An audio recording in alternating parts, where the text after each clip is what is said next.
So I really don't think it's, it's the fact that women are not attracted to it, but it's the representation hasn't always been that strong. But I suppose now that I've done it, probably a young girl out there thinking, one day I'll do that, a lot more than before they knew that this is something that they can aim for.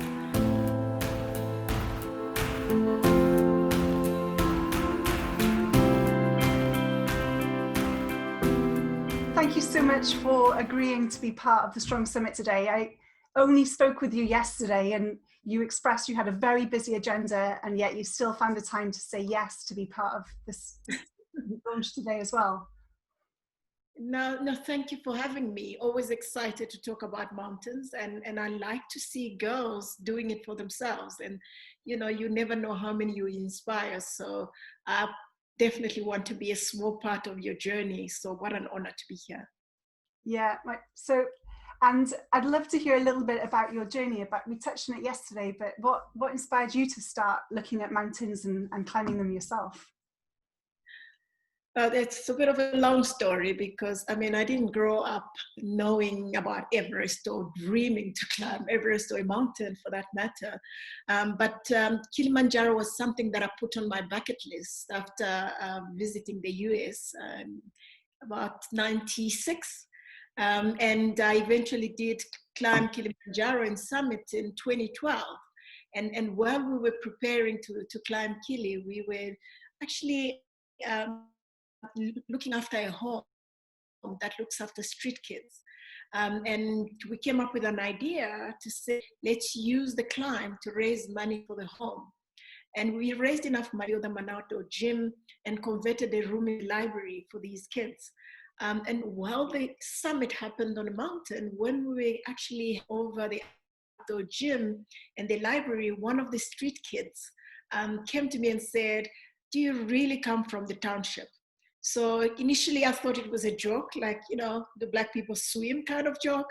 And I realized that she was serious. She just didn't believe like people like her, people like me can do such things, and I made a commitment to myself that, I needed to show my children as well, that it didn't matter what they looked like. It didn't matter where they came from. They too can step on top of the world. And my commitment was to actually summit the 7 highest peaks on 7 continents, but do that and raise money for education. So I started an initiative called Summits with a Purpose, which is on Facebook, and started raising money. And that's where the journey began. I suppose the bug hit. Yeah, and it's hugely inspirational because, what's impressed upon me is, and it resonates with other people's stories as well, is you have a very strong why that stands outside of yourself. You're making a difference and you can see a tangible contribution to the community you love. Yeah, absolutely. Can you hear me clearly? You were breaking up a little bit. Yeah, it's a little bit crackly, but I can hear you, yeah. You can hear me, okay. What was the question? Because I didn't hear it. I didn't actually ask a question. I was just saying you were inspirational, but it's all good. But coming to Everest, I know it took you a few attempts to reach the peak. So we just touched on it earlier as we closed with Alex that 2014 and 15 there were external factors that took part. But I know it was 4 attempts, wasn't it, before you actually reached the peak? Yes, yeah, absolutely. So I was there 2014.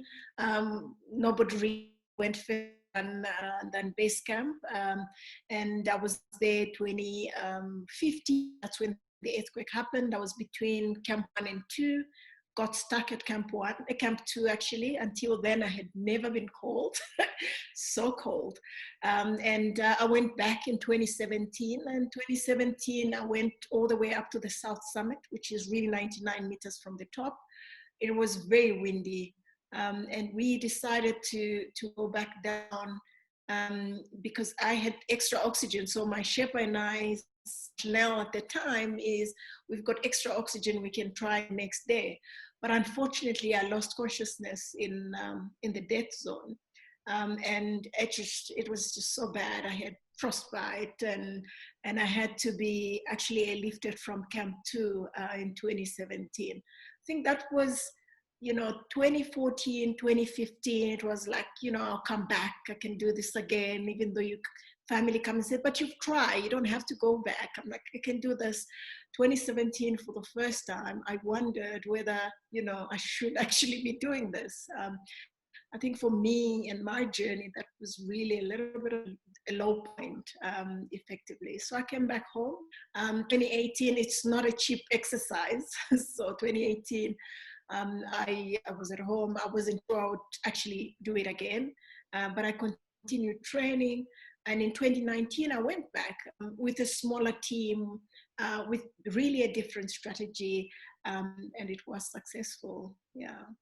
That's amazing. And when you did that, you joined, I think there's less than 600 females who've summited Everest, but you were also the first Black African woman to summit the mountain. Yeah. Black African woman, because there's the first Black woman, Black American woman, Sophia, and I'm the second, but first Black African woman. Yes. Yeah, which is absolutely epic. And so congratulations. Thank you. Thank you so much.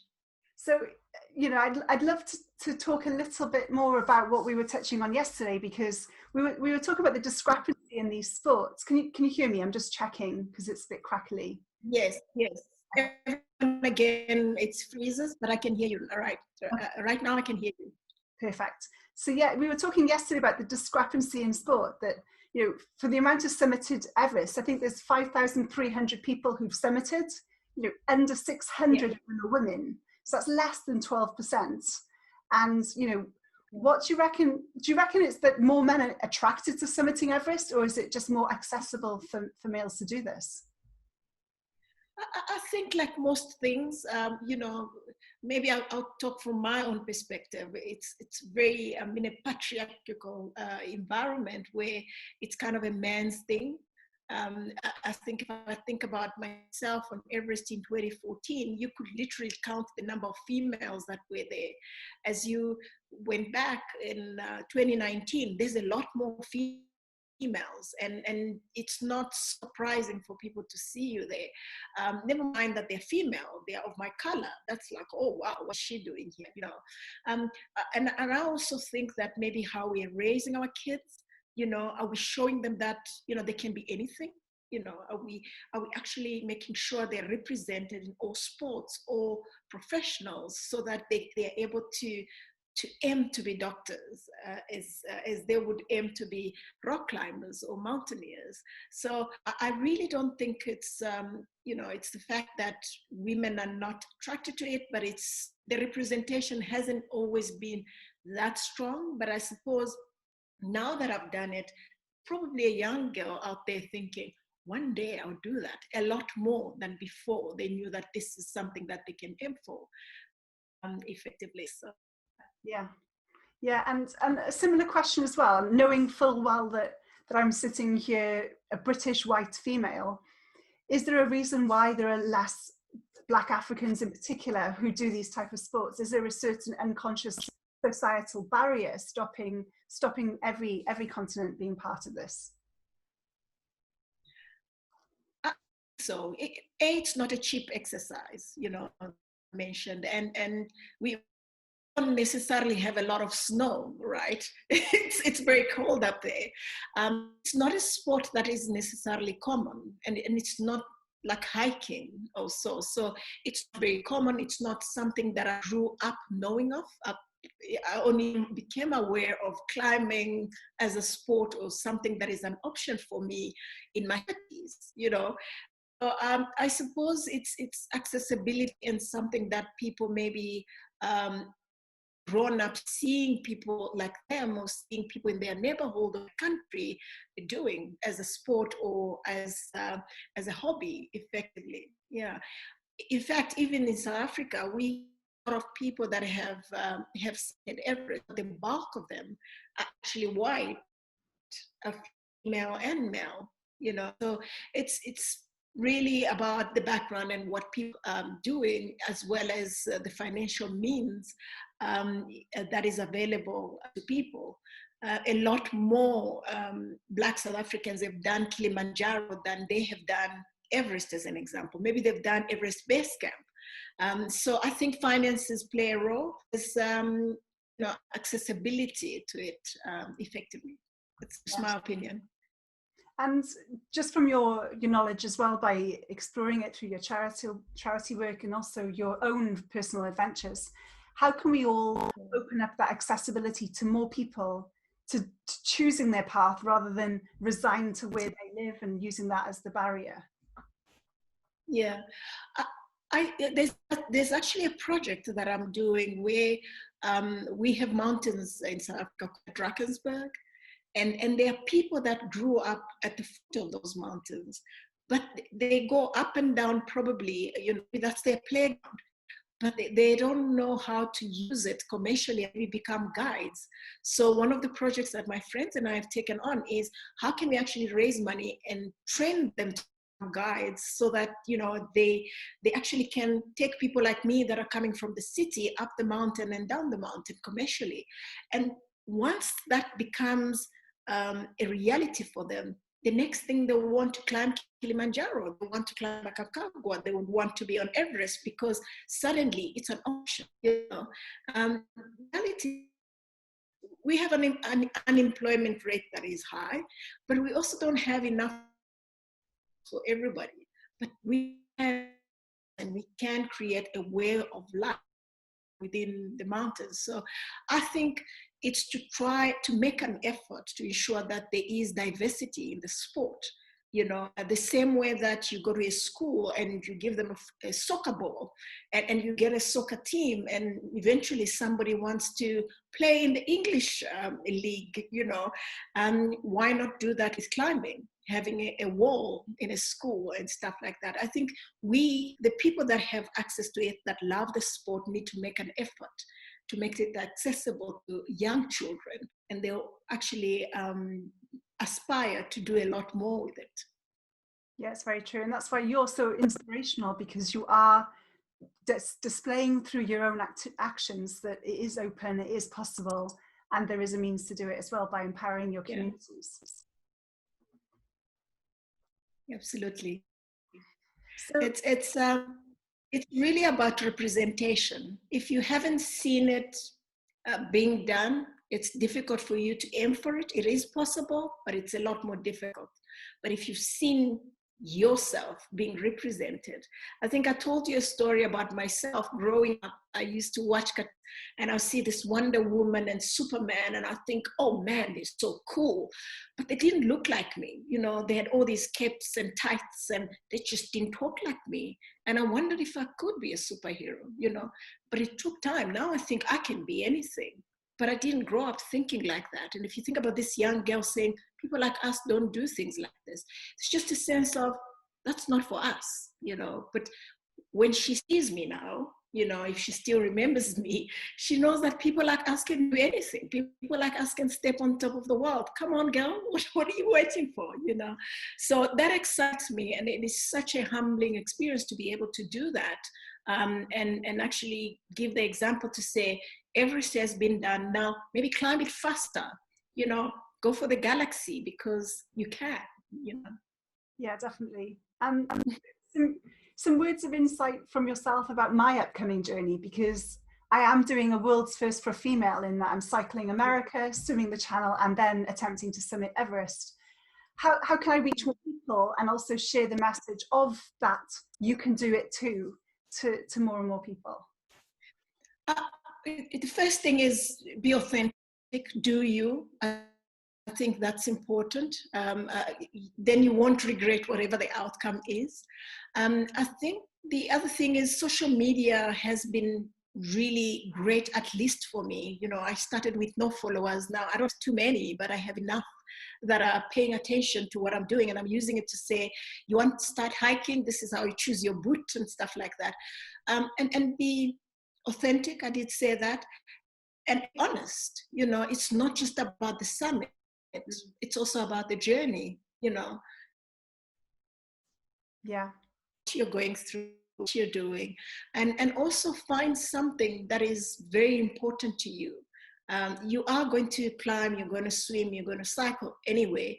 Why not use it to make a difference? I think it's not so obvious for everybody, but for me, it's one of the things that kept me going back and back to Everest, because climbing has become a little bit more than just me going up there. It's become about me also making a difference in the world, living just a little bit better than I found it, through education. So that, encourages me, gets me excited. And I'm hoping that if one person sees it and thinks, oh, let me also do this and make a difference, as a generation, will leave a bigger impact as a collective. So that excites me. And I think you should probably pick something that you're passionate about, something that, makes you happy and makes you whole effectively and makes it worthwhile. Because it becomes a lot more difficult to give up, when you need that extra step from you don't know where, because you're tired, the conditions are quite hectic. The fact that you're doing this for a little bit more than just yourself will give you that strength to push forward. Yeah, I strongly agree with that. It starts in myself, but it spirals outwards and outwards until, Absolutely. yeah, helping others. And also they'll feed back to me, giving me the reason to keep moving forward as well. Exactly. That's correct. That's absolutely it. Yeah. So coming back to you said you're striving to climb the 7 highest peaks on each continent. Yes. Where are you at with that challenge? So I'm actually doing the Grand Slam. So it's the 7 highest peaks, the North Pole and the South Pole. I've done 4. I've done Kilimanjaro, Elbrus, Everest, and Aconcagua, and I've also done the South Pole. So I'm remaining with 3, so Denali, Carsten's Pyramid, and Vinson, and the North Pole, which I was meant to actually ski to doing the last degree in April now, but it was obviously postponed to next year due to coronavirus. So yeah, it's exciting. Now I'm training. I guess I've got more time to train and go when things get back to normal. Yeah. It's very interesting because a lot of people I've spoken with have had the 2020 plans delayed, and to hear the different mindsets about seeing the positive within that. There's more time to, find sponsors and people to support you, as well as the training. And I see that as a common thread. Yeah, absolutely. It's been Everest for going back 4 times, like I mentioned. The first time it happened in 2014, when the 16 Sherpas died, that was the most difficult for me. Subsequent challenges where I didn't make it, yes, I would grieve for a little bit, but I would get out of it and say, what are the things that I've learned from this? And, then I have 2 pages of things that worked out and half a page of what didn't work out. And I can't wait to come home and train better, do things differently, because I want to go and try again, and I think that helped me so much. I think the mountains have given me such a gift. I know for a fact that I'm a totally different person compared to when I went there. There's a level of maturity in terms of accepting your situation, trying to find the positive in it, trying to make sure that you know that even though it's dark, I know the summit is out there and I'm going to get there. The only thing I need to do is to keep stepping. And that's important, because if I don't step, then I'm not going to get anywhere. And the same thing with our lockdown. If I stop training or developing myself, guess what? There won't be a lockdown and I'll still be the same person that I was entering into the lockdown. What a waste, So I think there is no point. It's just, they say these too shall pass. I believe it. But while it passes, I'm going to keep stepping, because I want to be stronger for that time when I'm able to actually attempt my goals.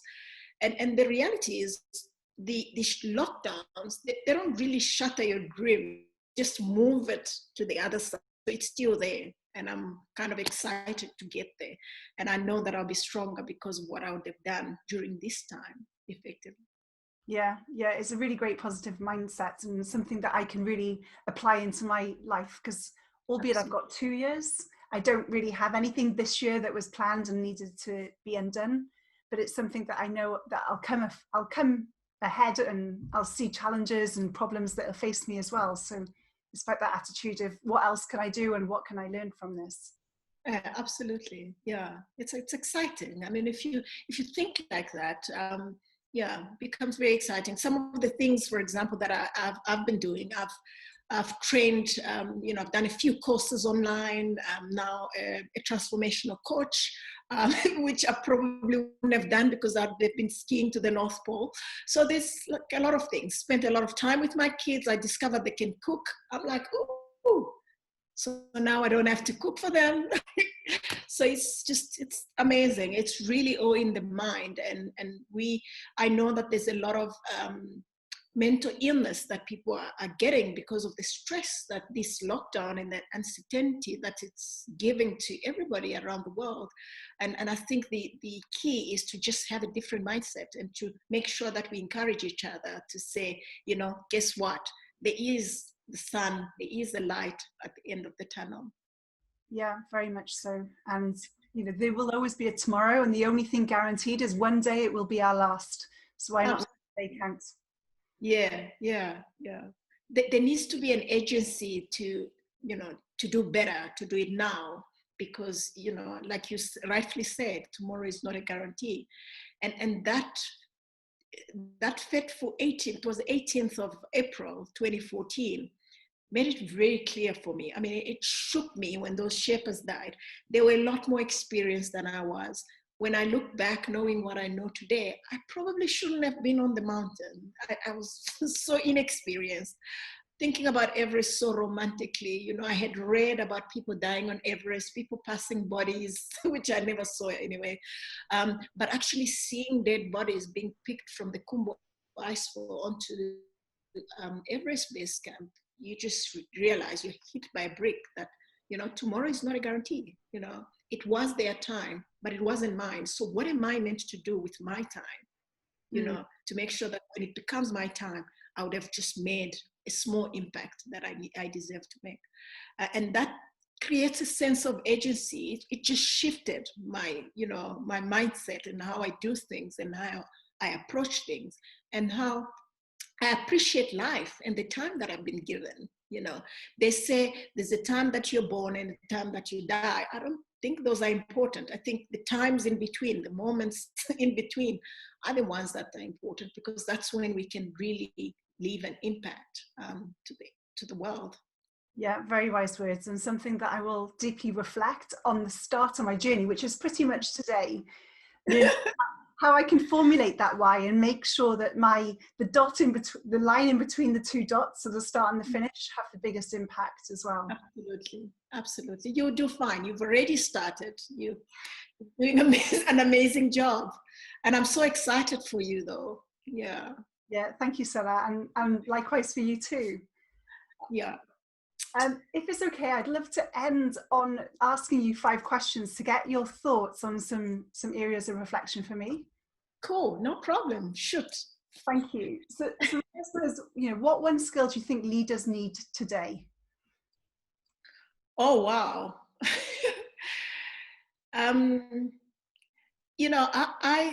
There's a lot. I'm tempted to actually give you 2. It's the type of leadership. Everybody thinks they're a leader. It's almost like servant leadership where we serve. It's also resilience.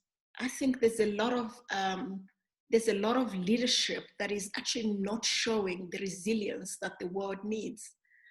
Nothing is going to be easy. We're going to have curveballs. COVID-19 is a curveball. How do you stand up and actually make sure that not only you, but you and the rest of the people that are following you are able to go through this specific curveball and be stronger on the other side? So I think resilience and servant leadership is important for me. Yeah, I think so too as well. And leadership seems to be now a buzzword. So I'm always interested to hear from who I deem true leaders and pioneers, what their definition is.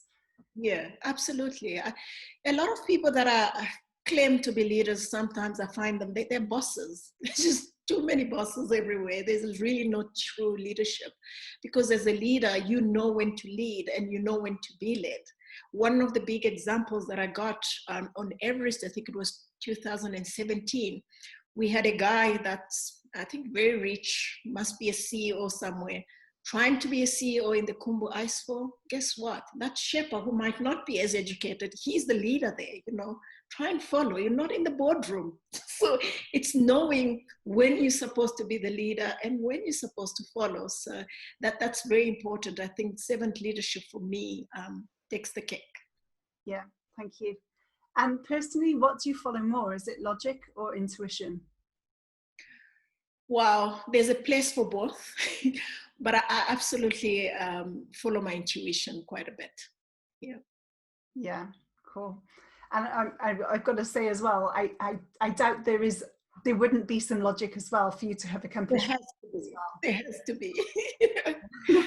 There has to be. But there's times when you look at it, if you ask me to the T, like what happened in 2019 for me to be able to summit finally, there's some of it that's really intuition. And I don't know if it was logic. It was really, I changed my mindset. That was quite big.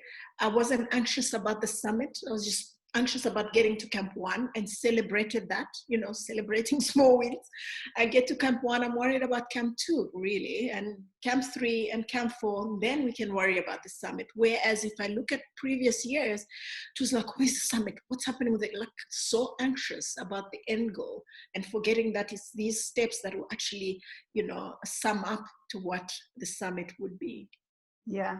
Yeah, very true. I think that again is something that people have been impressing upon me is don't look at my big challenge. Don't look at each one as an enormous whole. Just deal with each month, project, milestone as it comes. Absolutely. That's great advice. Yeah, it works all the time. Yeah. And it also not as overwhelming as you looking at the whole thing and trying, oh, where am I going to start? You can easily make mistakes. But as long as there's, well, I suppose there must be logic to how you're following the chunks of your challenge to get to the top. Yeah. Yeah.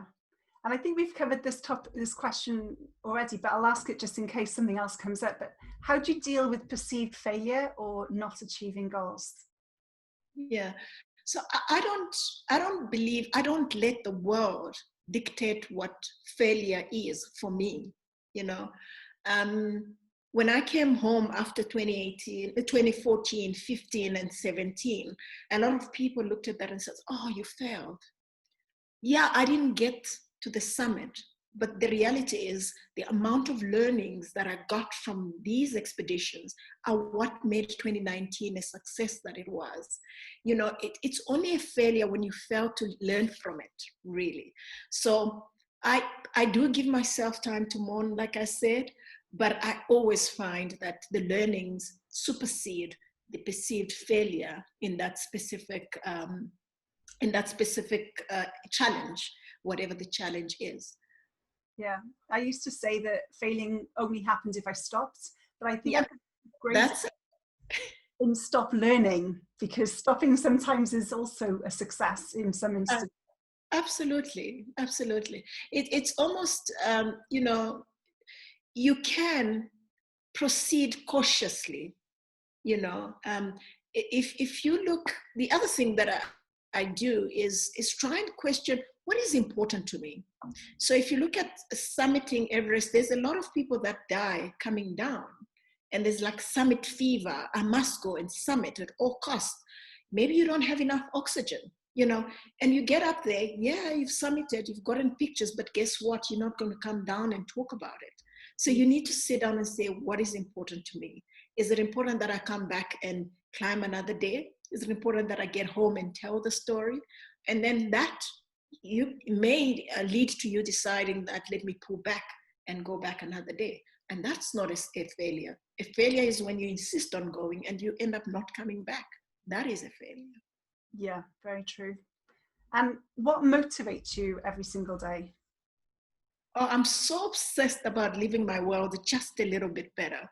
And to do that, it means I must be in good shape if I need to do a project. I must actually be intentional with every decision that I make.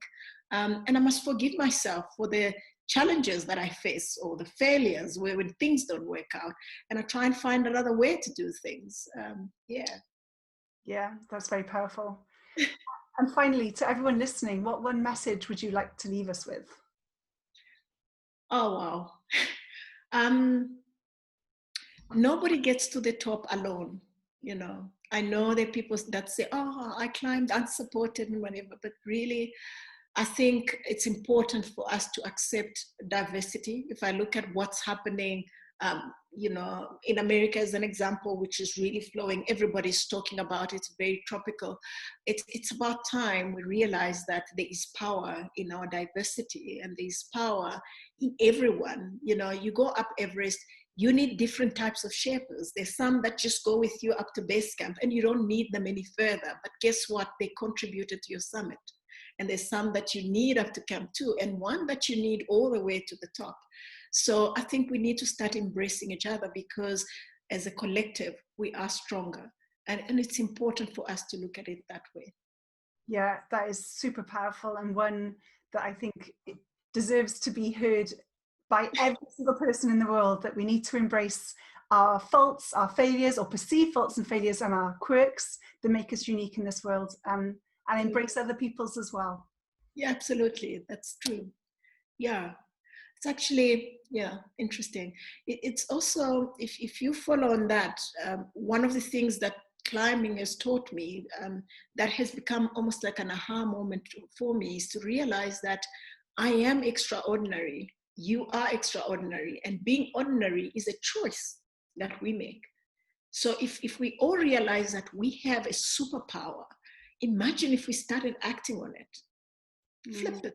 This will be an epic, generation, and we'll be able to do amazing stuff, because I'll be able to respect and appreciate the extraordinariness in you and have space for it, because it's unique to mine, and really, I think, I get passionate about this, so let me not take over your your questions. No, anything else? That was my last question, but I do want to touch on that, because I say that I was an ordinary girl that became extraordinary, but you've just flipped it to say I was born extraordinary and I chose to play an ordinary life. Absolutely. And with that mindset, anything is possible. I don't know if there's a book I read, it's called The Art of Possibilities. I think I said it right. Where, they had this experiment where you gave all the kids in class A's, and it was theirs to lose. And they did very well compared to kids that started with 0 and they needed to earn the A. And if you look at it that way, I tell my kids, you're flipping extraordinary, you're amazing, and one of the things that I didn't actually tell you is, when I got to the top of Everest, I thought about my mother. My mother used to say to me and my sisters that the sky is the limit, and how wrong she was, because the clouds were beneath me and I was up there, and I'm thinking, we need to actually start aiming higher, because we belong further than the skies. We need to aim for the galaxy. Maybe we'll fall on the sky, who knows, in the clouds, and we'll be better off than falling on our roofs. Yeah, that is absolutely, gold. We need to remove that glass ceiling and aim for the true potentiality of us, and we have no idea what that is. No idea. It'll blow our minds. And I love it when it blows our minds. I mean, coming back from Everest after I had done it, it was exciting to see people that said I couldn't do it, waiting for me at the airport, celebrating with me. The people that try and say, oh, maybe not, maybe you shouldn't try, they think they're doing you a favor, but no, they're not. But at the same time, inside, they're kind of rooting for you. So I think it's important for us as individuals to be our own cheerleaders, because the world will cheer us on when we succeed.